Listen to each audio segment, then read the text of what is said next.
Hello everybody, welcome to this new lecture in the mathematical physics series. Fourier analysis से related जो बहुत सारे aspects हैं उसमें सबसे पहले शुरू करेंगे फूरिये सीरीज़ या फूरिये थ्योरम या फूरिये एक्सपेंशन, कई नाम हैं जिस चीज़ को हम यूज़ करते हैं. ओके, उसका रिजल्ट ये है, इस रिजल्ट को हम फॉर्मूले डिराइव करेंगे. बट नोशन ये है, आपके पास कोई भी फंक्शन दे रखा है, से एक्स, मैंने यहाँ पे फंक्शन को एक्स के रूप में एक्सप्रेस किया है. ओके, उसे आप इस सीरीज़ के रूप में एक्सपैंड कर सकते हैं. एक सीरीज़ है n = 0 से इन्फिनिटी तक, और इसमें जो टर्म्स आ रहे हैं वो बेसिकली ए एन और बी एन तो कोफिशिएंट्स हैं, लेकिन उसके अलावा जो सीरीज़ है वो है cos nx और sin nx. n की वैल्यू 0 1 2 3 4 बेसिकली साइन और कोसाइन टर्म्स हैं, अलग अलग फ्रीक्वेंसी के. आप इन्हें फ्रीक्वेंसी सोच सकते हैं क्योंकि ये से n = 1 है तो sin x, 2 है तो 2x, 3x, 4x, ऐसी cos x 2x. तो अलग अलग फ्रीक्वेंसी के साइंस और कोसाइंस को आप एप्रोप्रिएट कोफिशिएंट्स या आप इन्हें एम्पलीट्यूड सोच सकते हैं. अगर आप इन्हें वेव्स सोचें तो अलग अलग एम्पलीट्यूड्स की साइन और कोसाइन वेव्स को ऐड करके आप किसी फंक्शन को कंस्ट्रक्ट कर सकते हैं. और किसी फंक्शन से मतलब ये कोई भी फंक्शन हो सकता है. उस फंक्शन को कुछ प्रॉपर्टीज सेटिस्फाई करनी पड़ती हैं, बट अदरवाइज ये जो रिजल्ट है, आप n = 0 वाली साइन वेव लें. n = 0 मतलब n की जगह 0 रखें. अब साइन में आप n की जगह 0 रखते हैं तो ये 0 बनता है. ओके, तो इसलिए नॉर्मली इस सीरीज़ को हम 1 से शुरू करते हैं. ओके, लेकिन अगर आप n की जगह 0 कोसाइन सीरीज़ में रखें, cos 0 आपका 1 होता है, तो इस सीरीज़ को या तो ऐसे लिखा जाता है, आप सारे टर्म्स को n = 0 से सम करना शुरू करें, या नॉर्मली इस सीरीज़ को वैसे नॉर्मली इस तरह से लिखा जाता है. मैंने दोनों सीरीज़ का समेशन इंडेक्स अब अलग अलग लिखा है, लेकिन दोनों सीरीज़ को n = 1 से शुरू किया. इसको इस तरह से सोचिए, n = 0 के करस्पॉन्डिंग यहाँ तो कोई टर्म मिलता नहीं है. ओके, उस टर्म को आप टेक्निकली लिखें तो b0 sin 0 बनेगा, तो sin 0 0 होने का ख़त्म. जबकि यहाँ वो टर्म बनता है a0 cos 0, cos 0 इज़ 1. तो इस टर्म को हमने अलग कर दिया. ओके, जो ये a0 टर्म है इसे अलग कर दिया, और बाकी तो ये जो एक्सपेंशन है इसी को हम फूरिये सीरीज़, ओके, एक आर्बिट्री फंक्शन को सीरीज़ की फॉर्म में एक्सपैंड कर दिया. सीरीज़ का एक्सपेंशन किसके टर्म में? अलग अलग फ्रीक्वेंसी के साइंस और कोसाइंस के टर्म में. ओके, या इसे फूरिये थ्योरम भी कहते हैं, इसका स्टेटस एक थ्योरम का, इसे हम फूरिये थ्योरम भी कहेंगे, या इसे फूरिये एक्सपेंशन, फूरिये एनालिसिस, कई अलग अलग नाम इसके लिए यूज़ किए जाते हैं. ओके, यहाँ पे मैंने फंक्शन के लिए वेरिएबल x यूज़ किया है, t भी यूज़ हो सकता है. ओके, विल सी हम कौन सा वो यूज़ कर रहे हैं. यहाँ पे जो हमारी फंक्शन जिस रेंज में डिफाइंड है, माना t हो, या मैं माना t के टर्म में बात करूँगा. ओके, आगे मैं t के टर्म में इनिशियली शुरू करूँगा. t की रेंज हमारी 0 से 2π तक होगी, लेकिन टी की रेंज ऑल्टरनेटिवली -π to +π भी हो सकती है. Okay, so be careful. ये मैं इसलिए बता रहा हूँ, अलग अलग बुक्स में आप पढ़ें तो कहाँ से सब इक्विवेलेंट अप्रोचेज हैं, सब पर एक ही चीज़ें हैं, बट आप चेंज ऑफ वेरिएबल, किस वेरिएबल को क्या नाम दे रहे हैं और रेंज को क्या वो किस तरह से डिफाइन कर रहे हैं, उसको थोड़ा सी आपको केयरफुल रहना पड़ सकता है. Otherwise all are equivalent. तो आप ऐसे अलग अलग सोर्सेज से पढ़ रहे हैं तो इनिशियल स्टेज में कई बार कन्फ्यूज़न रहता है कि वहाँ तो उस बुक में या उस जगह तो कुछ और बताया गया था और यहाँ कुछ और है. तो मैं माना टी की रेंज 0 से 2π के बीच अगर वर्क करूँगा तो कहीं कहीं टी की रेंज -π to π हो सकती है, या वेरिएबल का नाम जो भी हो, टी के बजाय एक्स वाई जेड जो भी है, लेकिन से वो एक्स है. यूजुअली अगर हम लेंथ के टर्म्स में बात करें, ओके, सेंस ये होता है टाइम के टर्म में हम इस तरह से वो करते हैं. लेंथ के टर्म्स में ये इंटरवल 0 से 2l भी हो सकता है, पाई के बजाय 2l, या 2l के बजाय कोई सिंपली उसे l भी लिख सकता है. और कई बार फिर जैसे यहाँ 0 से 2π के बजाय -π से π होता है, ऐसी -l to l भी हो सकता है, या 2l की जगह l यूज़ किया है तो -l/2l. तो अलग अलग बुक्स में अगर आप वो करें इसका, तो हो सकता है आपको डेफिनेशन अलग अलग दिखे. ओके, जो उसने एक्सप्रेशन दे रखा हो, तो आप लेकिन उससे कंफ्यूज ना करें, वो सारे इक्विवेलेंट हैं. आप एक फॉर्म से दूसरी फॉर्म में convert and all those things कर सकते हैं. ओके, तो लेकिन मैं इससे स्टार्ट करूँगा. फंक्शन को जब हम ट्रीट करेंगे तो हम उसे टी का फंक्शन लेंगे माना, और जिस इंटरवल में हम हमारा फंक्शन डिफाइंड है 0 से 2π, तो ओके, तो ये तो बेसिकली और भी रोटेशन के डिफरेंस आते हैं. कुछ लोग इस टर्म को a0/2 लिखते हैं, आपने ये नहीं लिखा, और फर्स्ट टर्म इसका a0/2. ओके, उसका भी रीज़न आपको पता लग जाएगा क्यों ऐसा लोग प्रीफर करते हैं, बट मैं इसी फॉर्म को प्रीफर करूँगा. ओके, ताकि मैं पूरी सीरीज़ को सिंपली इस तरह से भी लिख सकूँ. ओके, बेसिकली फूरिये सीरीज़ या फूरिये थ्योरम का रिजल्ट क्या है? कोई भी एक्सपेंशन ऑफ आर्बिट्री फंक्शन है, आपने एक आर्बिट्री फंक्शन को एक्सपैंड कर दिया, एक सीरीज़ की फॉर्म में लिख दिया है, उस फंक्शन के पास कुछ बेसिक प्रॉपर्टीज़ होनी चाहिए. एक वो पीसवाइज होना चाहिए, पीसवाइज कंटिन्यूस, मतलब पीसवाइज कंटिन्यूस हम डिस्कस कर चुके हैं. ओके, और साथ में समथिंग कॉल्ड डिरिचले कंडीशंस होती हैं. डिरिचले कंडीशंस को वो अगर फॉलो करता है, ओके, जिसको हम डिस्कस करेंगे आगे, तो फिर उस फंक्शन को आप एक्सपैंड कर सकते हैं. और वो फंक्शन अभी हम बात कर रहे हैं केवल 0 से 2π के इंटरवल में डिफाइंड है. ओके, 0 से 2π के इंटरवल में अगर वो फंक्शन डिफाइंड है, लेकिन बाद में हम इसे इजीली एक्सटेंड कर सकते हैं अगर वो फंक्शन पीरियोडिक भी है. मतलब वो फंक्शन 0 से 2π और नेगेटिव और पॉजिटिव सारी साइड्स में डिफाइंड है, पॉसिबली -∞ से ∞ तक डिफाइंड है, लेकिन उसका बिहेवियर जैसा 0 से 2 पाई तक है वैसा ही बिहेवियर अगर उसका रिपीट हो रहा है तभी भी अप्लाई कर सकते हैं। लेकिन इनिशियल फेज में आप केवल ये सोचिए एक फंक्शन केवल 0 से 2 पाई तक डिफाइंड है और वो इस कंडीशन और इस कंडीशन को फॉलो करता है। ओके, दो कंडीशंस हैं, तो उसको हम इस फॉर्म में हमेशा एक्सपैंड कर सकते हैं। Okay, expansion of arbitrary function which is piecewise and follows the Dirichlet condition which has been defined on the interval 0 to 2 pi, periodic वाला बाद में देखेंगे। In terms of harmonics, sine और कॉस को जो जनरल नाम हम एक साथ कहते हैं इन्हें हम हार्मोनिक फंक्शंस कहते हैं। Okay, these are harmonics. Okay, of different frequencies, अलग अलग फ्रीक्वेंसी, लेकिन एक फ्रीक्वेंसी का साइन और एक फ्रीक्वेंसी का कॉस नहीं। n=1 वाला भी है, साइन एक्स भी है, साइन 2x भी है, साइन 3x भी है, साइन 4x भी है, और होते होते साइन इन्फिनिटी x तक भी है, और ऐसी कॉस भी है, cos 1x, cos 2x, cos 3x। अलग अलग फ्रीक्वेंसी के साइंस और कोसाइंस को कंबाइन करें विद अप्रोप्रिएट एम्पलीट्यूड। ये एम्पलीट्यूड कितना होना चाहिए ये हमें निकालना पड़ेगा, लेकिन उनको अप्रोप्रिएटली अगर मिक्स करें, ऐड अप करें, तो हम किसी भी डिजायर्ड फंक्शन को कंस्ट्रक्ट कर सकते हैं, या अल्टरनेटिवली किसी भी गिवन फंक्शन को, आर्बिट्री को आप साइंस और कोसाइंस के टर्म में, अलग अलग फ्रीक्वेंसी के हार्मोनिक्स के टर्म में एक्सपैंड कर सकते हैं। यही है Fourier theorem. Okay, Fourier series. अच्छा, अब कुछ नोशंस इसके समझते हैं। माना से आप ये जो ब्लू कर्व है इसको सोचिए, ये माना कोई फंक्शन है। ओके, ये फंक्शन मैंने आर्बिट्री ऐसी फंक्शन बना दिया ये, और ये 0 से 2 पाई तक डिफाइंड है। अभी आप 0 से 2 पाई के बाहर की रेंज को ना देखें, जहाँ मैंने रेड में कुछ बनाया है, केवल ये ब्लू में सोचिए। कोई फंक्शन था, ये हमारा फंक्शन ऑफ इंटरेस्ट है, 0 से 2 पाई तक ये ऐसा है। 0 पे कुछ वैल्यू है इसकी, फिर ये बढ़ता है थोड़ा सी, फिर डिक्रीज होता है, फिर इस पॉइंट के बाद कॉन्स्टेंट हो जाता है 0 से 2 पाई। ओके, इसके बाहर इसके बिहेवियर से अभी हमें कोई मतलब नहीं है। तो फूरिये थ्योरम का बेसिक रिजल्ट को आप दिमाग में अभी से ऐसा बैठाना शुरू कर सकते हैं। आर्बिट्री फंक्शन को आप समेशन ऑफ हार्मोनिक्स के रूप में एक्सप्रेस कर रहे हैं। ओके, साइंस और कोसाइंस, हार्मोनिक्स का मतलब है साइन और कोसाइन, तो साइंस और कोसाइंस के टर्म में एक्सपैंड। अब इसका अभी कल ग्राफिकल मीनिंग आप समझें। इसका मीनिंग ये है कि कल 0 से 2 पाई की रेंज पे आप कंसंट्रेट करें, इस फंक्शन को मैं कई साइंस और कोसाइंस से मिलकर बना सकता हूँ। ओके, जैसे मैंने यहाँ पे कुछ वेव्स बनाई हैं जो हार्मोनिक्स जिन्हें हम कहते हैं, कॉमन नाम हार्मोनिक्स का, कुछ साइन है कुछ कोसाइन है। जैसे ये सबसे पहला वाला मैंने एक कांस्टेंट, ये ब्लैक भी है, मैंने एक लाइन बनाई है, ये वैल्यू कांस्टेंट है, ये वाला टर्म है, ये वाला, ये टर्म कांस्टेंट है, ये एक्स पे डिपेंड नहीं करता है। जो भी वैल्यू होगी, 3 होगी, +3 पे होगा, -7 होगा, -7 पे कांस्टेंट। ये आप इसकी एब्सोल्यूट वैल्यू पे मत जाइए, ये वो फर्स्ट वाला टर्म है, कांस्टेंट टर्म।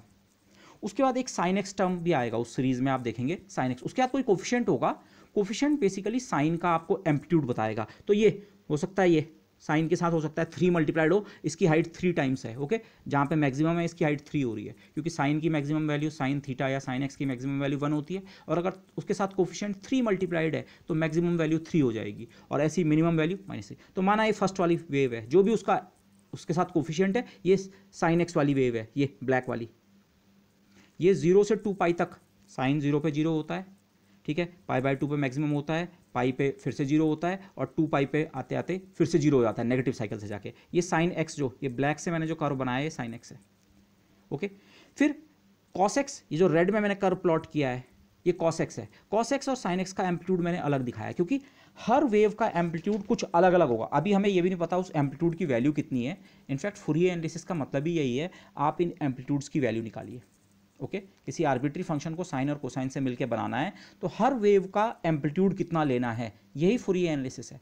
लेकिन अभी हम क्वालिटेटिवली देखें तो अच्छा, हमने एक साइन वेव ली सूटेबल एम्पलीट्यूड की, और एक कॉस एक्स वेव ली, ये वाली, कॉस की वैल्यू 0 पे 1 होती है, और फिर ये और फिर एक साइन 2x वाली वेव भी लेनी है, केवल साइन एक्स नहीं, साइन 2x। साइन 2x वाली वेव ऐसी होती है जिसकी फ्रीक्वेंसी साइन एक्स से दुगना होती है। एम्पलीट्यूड तो इसका जो भी होगा वो कोफिशिएंट से डिटरमिन होगा, पर ये इसी साइकिल में इतने इंटरवल 0 से 2 पाई तक अपनी 2 साइकिल्स कंप्लीट कर देती है, एक यहाँ तक, एक यहाँ तक। साइन एक्स एक साइकिल कंप्लीट करता है, sign 2x 2 cycle, sign 3x होगा 3। अब मैंने यहाँ कुछ ही कंपोनेंट्स दिखाए हैं, ऐसी आप cos 2x वाली वेव बना सकते हैं इसी इंटरवल में, sign 3x, cos 3x, sine 4x, वो सबके अलग अलग एम्पलीट्यूड जो सुटेबली हम डिटरमिन करेंगे। तो फूरिये थ्योरम का बेसिक मीनिंग ये है, आप इसको इन सब के सम से रिप्लेस कर सकते हैं। एक constant term plus some coefficient into sine x plus some coefficient into cos x plus some other coefficient into sine 2x plus some other coefficient into cos 2x। Cos 2x मैंने यहाँ नहीं दिखाया है, मैंने कुछ ही वेव्स दिखाई है, plus some coefficient sine 3x, some coefficient cos 3x and so on. तो आप ऐसी infinite number of harmonic waves को जोड़ें। इसे भी आप हार्मोनिक सोच सकते हैं, ये 0 फ्रीक्वेंसी का हार्मोनिक है, 0 फ्रीक्वेंसी का कोसाइन है बेसिकली। तो आप बहुत सारे इनफाइनाइट नंबर ऑफ हार्मोनिक्स को ऐड करें, साइंस एंड कोसाइंस को, तो आप किसी भी गिवन फंक्शन को कंस्ट्रक्ट कर सकते हैं 0 से 2 पाई तक के इंटरवल का। ये तो मैंने केवल ऐसे ही बनाया है, ये ऐसा ही बनेगा ऐसा नहीं है, ये जस्ट सिंबॉलिक है। जिस चीज़ को मैंने यहाँ लिखा है उसको अपने दिमाग में आप ऐसे बिठाइए। कोई भी गिवन फंक्शन हो, कुछ बेसिक कंडीशंस को फॉलो करता हो, बहुत ज़्यादा पैथोलॉजिकल ना हो, ओके, पीस वाइज कंटिन्यूस हो और डिरिचले कंडीशन, सिंपल कंडीशंस होती हैं, तो उस तरह का फंक्शन हो तो आप उसे 0 से 2 पाई के इंटरवल में हार्मोनिक से मिलके बना सकते हैं, ओके। अब ये पीरियोडिक वाला क्या सेंस था जो मैं पीछे से कह रहा था। अब आप जानते हैं, माना आप यहाँ आ गए, आप इसको सोचिए, अब साइन और ये जितने भी ये फंक्शंस हैं ये खुद पीरियोडिक फंक्शंस होते हैं और इनका पीरियड 2 पाई होता है। वैसे मैंने थोड़ा गलत लिख दिया, मैंने फिर इसे करेक्ट किया था। पीरियड 2 पाई से मेरा मतलब क्या है, 2 पाई के बाद ये खुद को रिपीट करते हैं, मेरा सेंस ये था। अदरवाइज पीरियड की बात करें, साइन एक्स का पीरियड तो 2 पाई होता है, 2 पाई में एक साइकिल कंप्लीट करता है। उसके बाद अगर आप इसी ब्लैक वाले कर्व को आगे और पीछे दोनों साइड एक्सटेंड करें तो ये जैसा 0 से 2 पाई तक है वैसा ही बिहेवियर फिर 2 पाई से 4 पाई तक देता है। और अगर आप पीछे की तरफ भी आएँ तो -2 पाई से, -2 पाई ये पॉइंट है, -2 पाई से और 0 के बीच भी इसका ऐसा ही बिहेवियर होता है। एक साइकिल, दूसरी साइकिल, तीसरी साइकिल, चौथी साइकिल, ओके। तो साइन एक्स जो वेव है इसको हम कंसंट्रेट तो केवल 0 से 2 पाई तक कर रहे हैं, पर आगे पीछे भी अगर आप उसे देखें तो वो वेव ही है। ऐसे ही जो साइन 2x की वेव को देखें, सीधे हम ये ब्लू वाले कर्व को देखें जो मैंने ब्लू स्केच पेन से बनाया है, साइन 2x का टाइम पीरियड तो और भी छोटा होता है, इसका टाइम पीरियड तो केवल पाई है, ये एक साइकिल इसकी यहीं कंप्लीट हो गई, लेकिन 2 पाई तक आते आते ये अपनी 2 साइकिल कंप्लीट कर देता है। तो पॉइंट ये है, इसे अगर अपना हम बेसिक इंटरवल कहें 0 से 2 पाई तक, तो 0 से 2 पाई के बाद साइन एक्स भी अपने आप को रिपीट करता है और साइन 2x भी रिपीट करेगा। साइन 2x को आप इस इंटरवल में अगर कंस्ट्रक्ट करेंगे, अब यहाँ पे थोड़ा ओवर राइटिंग हो जाएगी, ओके, मैं इस तरफ को बनाता हूँ, सेम चीज़ यहाँ पे रिपीट होगी, तो उसका बिहेवियर कुछ ऐसा होगा, समथिंग लाइक दिस। ये जैसा ये ब्लू कर्व यहाँ है वैसा ही ब्लू कर्व यहाँ है, ठीक है। इसकी 2 साइकिल है 0 से 2 पाई में, पर यहाँ भी 2 साइकिल और अगले में भी 2 साइकिल, ओके। साइन एक्स की एक साइकिल, साइन एक्स की यहाँ एक साइकिल, कॉस के जैसा बिहेवियर यहाँ है उसी को यहाँ आप कॉपी कर लीजिए। तो ये मेरा सेंस था कि हायर जो हार्मोनिक्स हैं, हायर हार्मोनिक्स मतलब हमारा होता है 2x 3x 4x फ्रीक्वेंसी वाले जो हैं, ये वाले हार्मोनिक्स जो हैं इनका तो वैसे टाइम पीरियड स्मॉलर होता है, पर ये मेरा सेंस यहाँ पे ये था 2 पाई के बाद ये सब अपने आप को रिपीट करते हैं, बाद में या पहले भी, ओके। 2 पाई का इनमें अगर मैथमेटिकली उसका मीनिंग यहाँ पे आपको क्लियर हो जाएगा, बट 2 पाई के बाद ये अपने आप को रिपीट करते हैं। मैथमेटिकली ये मीनिंग है, अगर आपके पास साइन nx है, n कुछ भी हो, अगर आप x की जगह x प्लस 2 पाई रखते हैं, ओके, तो ये एक्सप्रेशन कितना बनता है, साइन nx प्लस साइन 2 पाई n, और n अगर इंटीजर है, यहाँ पे ये जो n यहाँ से आएगा आपका n, आपका इस समेशन का इंडेक्स जिसे हम कहते हैं ये इंटीजर है, या तो 1 होगा या 2 होगा या 3 होगा या 4 होगा। तो n अगर इंटीजर है तो यहाँ आपने जितना ये एक्स्ट्रा टर्म ऐड किया है 2 पाई n, ये या तो 2 पाई होगा या 4 पाई होगा या 6 पाई, या n नेगेटिव भी हो सकता है, आप इसे प्लस माइनस दोनों सोचिए, हम फॉरवर्ड डायरेक्शन में भी ऐड कर सकते हैं, पीछे की तरफ भी। तो अगर हम x की जगह x प्लस 2 पाई रख दें तो फिर से आपको साइन nx मिल रहा है, क्योंकि 2 पाई n ऐड करने से कोई फर्क नहीं पड़ता है, साइन जितना किसी पॉइंट पे होता है थीटा पे उतना ही थीटा प्लस 2 पाई पे होता है, उतना ही थीटा प्लस 4 पाई पे होता है। 2 पाई का मतलब एक कंप्लीट रोटेशन, तो कंप्लीट रोटेशन के बाद आप उसी पॉइंट पे पहुंचते हैं, ओके। ऐसा ही कॉस के साथ भी है। तो इसका मीनिंग क्या है, ये साइन और कोसाइन जो भी हमने लिए, केवल साइन की बात नहीं कर रहा हूँ, sine x, sine 2x, sine 3x, sine 4x, in general कोई भी साइन nx है, n अगर इंटीजर है तो वो 2 पाई के इंटरवल के बाद अपने आप को रिपीट करता है, जिसको मैं फिगर में समझाने की कोशिश कर रहा था। कोई भी साइन और ऐसा ही कोई भी कॉस तो रिपीट करता है, मतलब जैसा इन सारे फंक्शंस का बिहेवियर, मैंने यहाँ 3 ही दिखाए हैं, 4 ही दिखाए हैं, जैसा इनका बिहेवियर यहाँ है वैसा ही इनका बिहेवियर यहाँ भी होगा। यहाँ मतलब ये 0 से 2 पाई इंटरवल, ये 2 पाई से 4 पाई, और फिर 4 पाई से 6 पाई में भी वही होगा।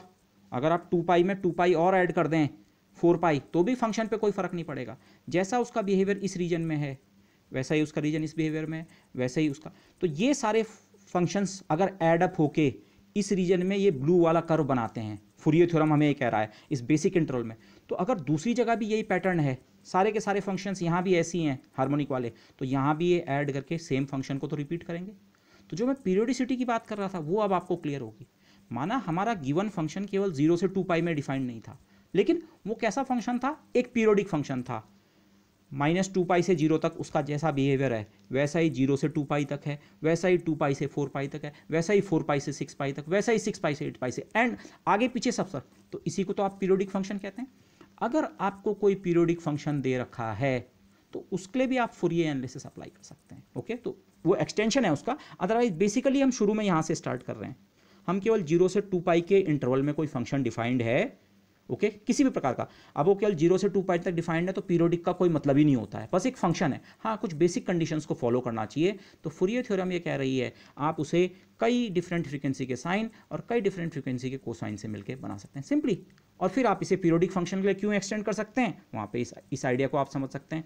साइंस और कोसाइंस जिनको ऐड करके आप अपना फंक्शन बना रहे हैं, अरे वो अगले इंटरवल में 2π से 4π तक सेम बिहेवियर होता है, तो फिर वो ऐड करके सेम बिहेवियर तो जनरेट करेंगे।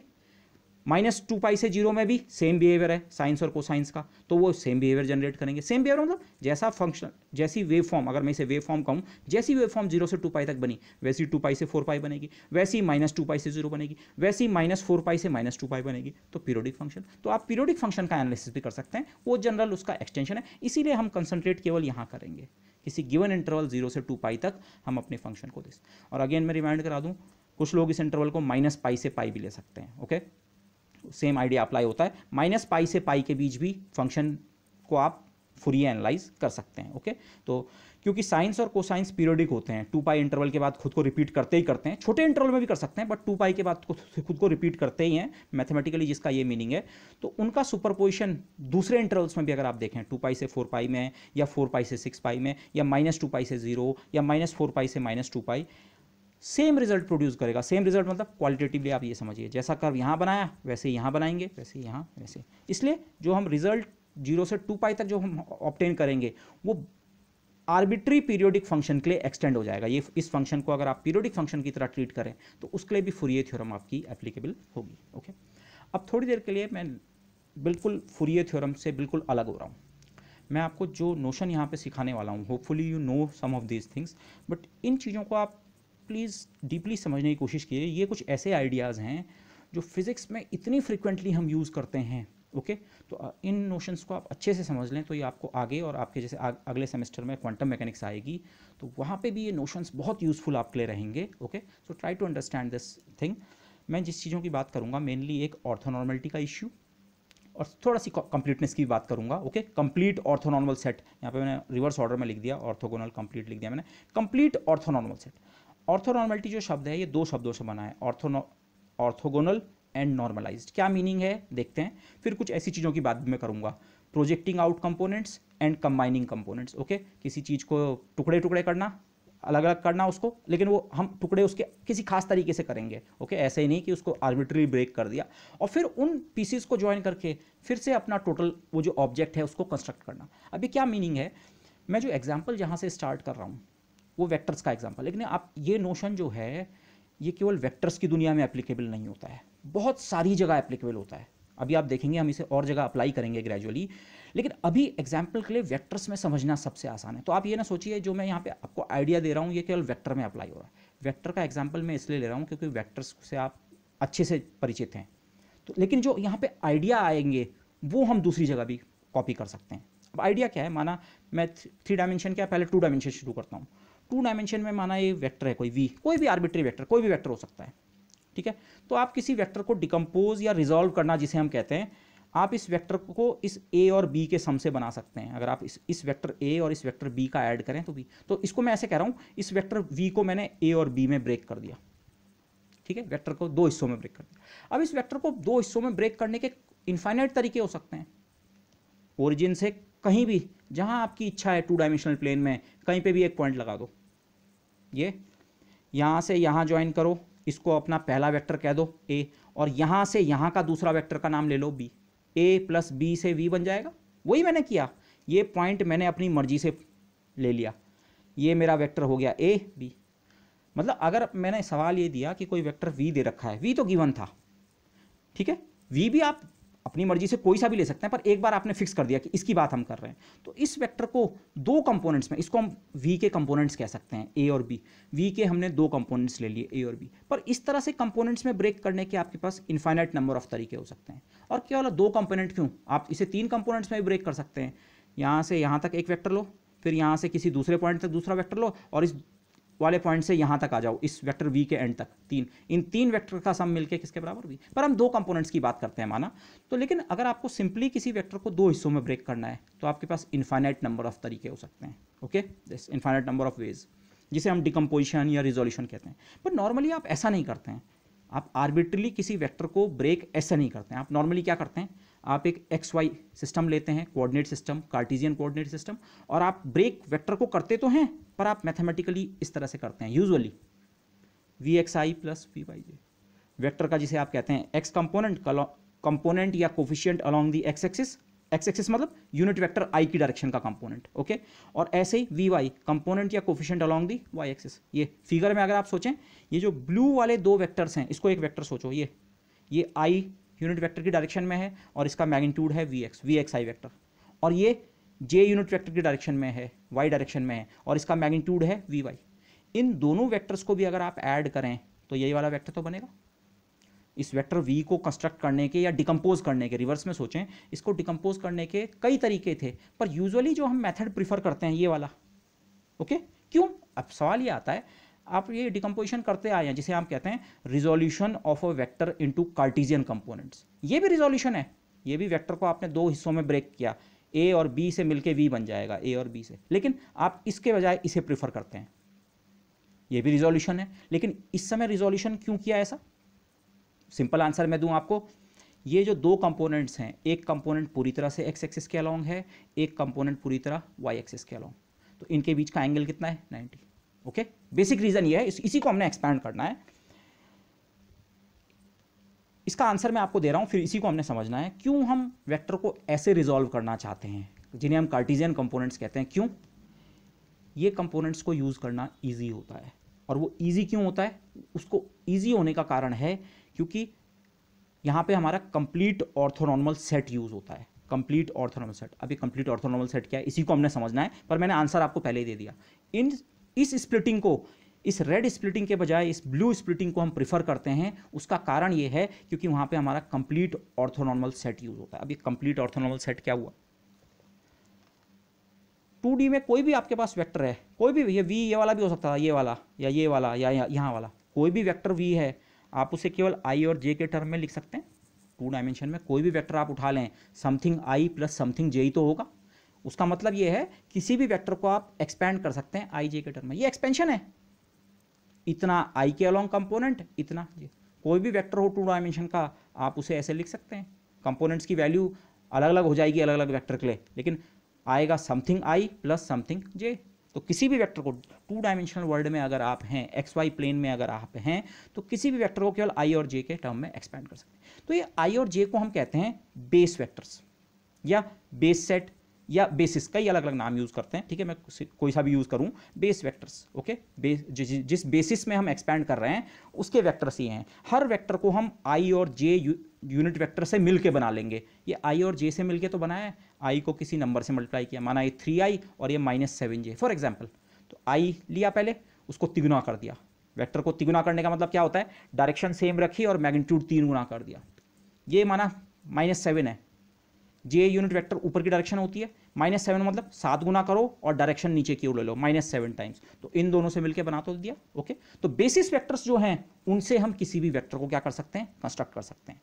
vx vy जो हैं ये केवल नंबर्स हैं, बेसिस वेक्टर्स हैं i और j, बाकी ये नंबर्स जिन्हें आप कंपोनेंट या कोफिशिएंट कह रहे हैं, ये तो जस्ट नंबर्स होते हैं। और जितनी भी कैलकुलेशन होती है हमारी, कैलकुलेशन का मतलब आप आगे देखेंगे, वो कैलकुलेशन एक्चुअली लास्ट में केवल i और j की कैलकुलेशंस पे निर्भर करती हैं। कैलकुलेशन से मेरा मतलब क्या है? मेरा मतलब ये है, i और j वेक्टर्स जो हैं जिन्हें आप यूनिट वेक्टर्स कहते हैं एक्स एक्सिस और वाई एक्सिस के अलोंग, उनकी ये इंपॉर्टेंट प्रॉपर्टीज़ हैं। i डॉट i भी 1 होता है, j डॉट j भी 1 होता है, डॉट प्रोडक्ट, और i डॉट j कितना होता है? 0। ये जो प्रॉपर्टी है किसी वेक्टर का खुद के साथ डॉट प्रोडक्ट, आप i मत सोचो, कोई वेक्टर था उसका खुद के साथ डॉट प्रोडक्ट लिया और 1 मिला, इसी प्रॉपर्टी को हम कहते हैं कि वो वेक्टर नॉर्मलाइज्ड है। नॉर्मलाइजेशन जो ये शब्द आ रहा है ना, नॉर्मलाइज्ड, ऑर्थोनॉर्मलिटी में नॉर्मल, इस नॉर्मल का मतलब है वेक्टर का मैग्नीट्यूड 1 होना, मैग्नीट्यूड 1 होना। और ये जो प्रॉपर्टी है, यहाँ पे तो दो ही बेसिस वेक्टर्स हैं, ये डॉट प्रोडक्ट जीरो किसका होता है? किन वेक्टर्स का डॉट प्रोडक्ट 0 होता है? जो खुद के साथ 90 डिग्री पे होते हैं, एक दूसरे के साथ 90 डिग्री पे होते हैं। i डॉट j, वो तो आप वैसे भी जानते हैं, 90 डिग्री पे जो ऑब्जेक्ट्स होती हैं, अगर मैं ऑब्जेक्ट्स इन जनरल कह सकूं, ठीक है, ऑर्थोगोनल कहते हैं। जैसे आप कहते हैं दो कर्व्स एक दूसरे को इंटरसेक्ट कर रहे हैं, अगर वो इंटरसेक्शन वाले पॉइंट पे 90 डिग्री एंगल पे इंटरसेक्ट कर रहे हैं तो आप उन कर्व्स को कहते हैं ऑर्थोगोनल। तो आई और जे क्या है? Orthogonal 90 degree. तो ऑर्थोनॉर्मलिटी यहां से आता है। ऐसे वेक्टर्स जिनका अपने आप तो मैग्नीट्यूड 1 हो और जितने वो वेक्टर्स हैं वो आपस में सब एक दूसरे के साथ 90 डिग्री पे हों, इसे कहते हैं ऑर्थोनॉर्मलिटी। अब ये ऑर्थोनॉर्मलिटी अभी हम वेक्टर्स की दुनिया में देख रहे हैं, पर ये जनरल नोशन है, इसी को डेवलप करते हैं। अब मैं थोड़ा अपना नोटेशन चेंज कर रहा हूँ, इसके बहुत सारे रीज़न हैं, आप आगे भी देखेंगे इसे टेंसर एनालिसिस में भी। ये नोटेशन मेरा 2D में भी चलेगा, 3D में भी चलेगा और एनीवेयर एल्स भी। एनीवेयर एल्स का मतलब आपको क्लियर हो जाएगा। माना मैं थोड़ा नामकरण चेंज कर रहा हूँ, आई जे के यूनिट वेक्टर्स जो हैं उनका नाम मैं इस तरह से रख रहा हूँ। हर यूनिट वेक्टर को मैं ई से रिप्रेजेंट करूँगा, लेकिन आई के लिए E1 और जे के लिए E2 और E3। ओके, इस तरह से जो हमने 1 2 3 लगाते हैं इसको हम इंडेक्स कहते हैं। तो हमने किसी भी यूनिट वेक्टर को रिप्रेजेंट करने के लिए ये नोटेशन ईजाद कर लिया, आई और उसके साथ एक इंडेक्स लगा देंगे। आई लिखो या इस आई को आप इस आई से कंफ्यूज ना करें, ये वाला आई हैट वाला यूनिट वेक्टर है, ये आई 1 2 3 है। चाहे इसीलिए मैंने बाद में इसे चेंज कर दिया, चाहे तो आई के बजाय एम सोच दो, ई एम। एम की वैल्यू 1 है, E1, E1 का मतलब आई, 2 E2, E2 का मतलब ये, एंड E3। Okay this. तो अगर आप 3 डायमेंशन में देखें, जो नॉर्मलिटी रिलेशन है खुद के साथ डॉट प्रोडक्ट और दूसरे के साथ डॉट प्रोडक्ट, कुल मिला के आपके 9 रिलेशन बनते हैं। आई का आई के साथ डॉट, जे का जे के साथ, के साथ, ये तो 1 है यूनिट वेक्टर का डॉट प्रोडक्ट, आप खुद के साथ 1, और किसी का किसी दूसरे के साथ dot product, I dot J या जे डॉट आई डॉट के डॉट आई या जे डॉट के डॉट जे, ये 6 के 6 डॉट प्रोडक्ट कितने हैं? 0। अब यहाँ पे 9 रिलेशन लिखे हुए ना, ये अलग अलग 9 रिलेशन है। इसको मैं कॉम्पैक्ट फॉर्म में ऐसे लिख सकता हूँ, e i dot e j is equal to delta i j. अब आप बोलेंगे ये डेल्टा आई जे क्या है? ये डेल्टा आई जे मैं कुछ इंट्रोड्यूस कर रहा हूँ। इनफैक्ट आई जे में आपको कंफ्यूजन हो सकता है, आप इसे इस तरह सोचें, ई एम ई एन, जहाँ पे एम और एन केवल इंडेक्स हैं, इनकी वैल्यू या तो 1 हो सकती है या 2 हो सकती है, 3, किसी की भी कोई भी वैल्यू हो सकती है, दोनों 1 भी हो सकते हैं, एक 1 एक 2 हो सकता है, एक 3 एक 1 हो सकता है, कुछ भी। तो ये जितने 9 रिलेशन हैं इनको मैं शॉर्ट हैंड में इतना लिखूंगा। लेकिन ये डेल्टा एम एन क्या है? डेल्टा एम एन मैंने इस तरह से डिफाइन किया है, बल्कि आप डेल्टा एम एन यहाँ देखो, डेल्टा एम एन पे हमने 2 इंडेक्स लगा रखे हैं, एम और एन। अगर m बराबर n है, m बराबर n मतलब दोनों इंडेक्स सेम हैं तो वैल्यू बनेगी 1, और दोनों इंडेक्स अगर अलग अलग हैं तो वैल्यू बनेगी 0। आप इसे चेक कर लो।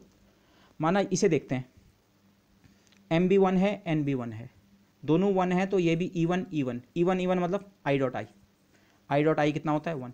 m और n दोनों 1 है, डेल्टा 1 1। दोनों इंडेक्स अगर बराबर हैं तो ये जो सिंबल है, इसे आप केवल एक सिंबल सोचें, ये डेल्टा एम एन या डेल्टा आई जे जो भी आप सोचें, ये एक सिंबल है केवल, और इस सिंबल को हम कहते हैं क्रोनेकर डेल्टा। तो ये क्रोनेकर डेल्टा सिंपली आप दिमाग में अभी के लिए बैठा लें, क्रोनेकर डेल्टा जस्ट एक सिंबल है। ये सिंबल हम इस तरह से इस्तेमाल करते हैं, इस सिंबल के साथ हम 2 इंडेक्स लगाते हैं, जो भी आप उनका नाम रखें। जब इन दोनों इंडेक्स की वैल्यू बराबर होती है तो इस सिंबल की वैल्यू 1 होती है, और अगर ये दोनों इंडेक्स अलग अलग हैं तो इस सिंबल की वैल्यू कितनी होती है? 0।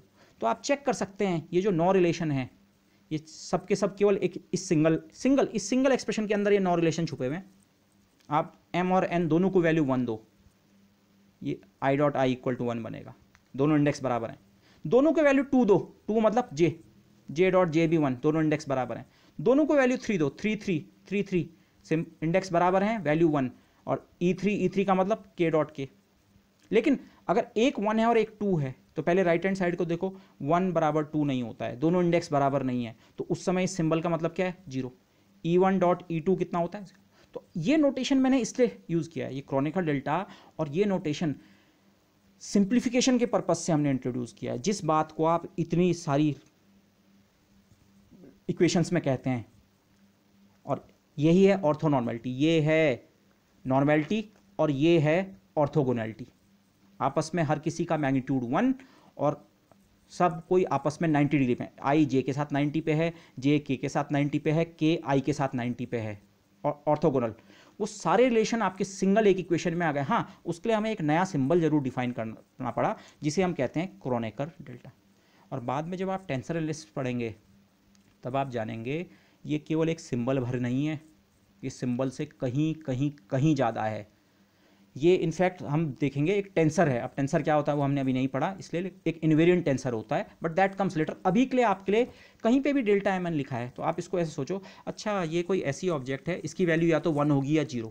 1 वैल्यू तब होगी जब दोनों इंडेक्स बराबर हैं, और दोनों इंडेक्स अलग अलग हैं तो वैल्यू कितनी होगी, 0। बस आप अभी इस तरह से सोचिए, इससे ज़्यादा कुछ नहीं। ओके तो अच्छा, तो अब यहाँ पे एक चीज़ और जो आ रही है, ये जो वो है, ये फिर ब्लैकआउट क्यों हो रहा है?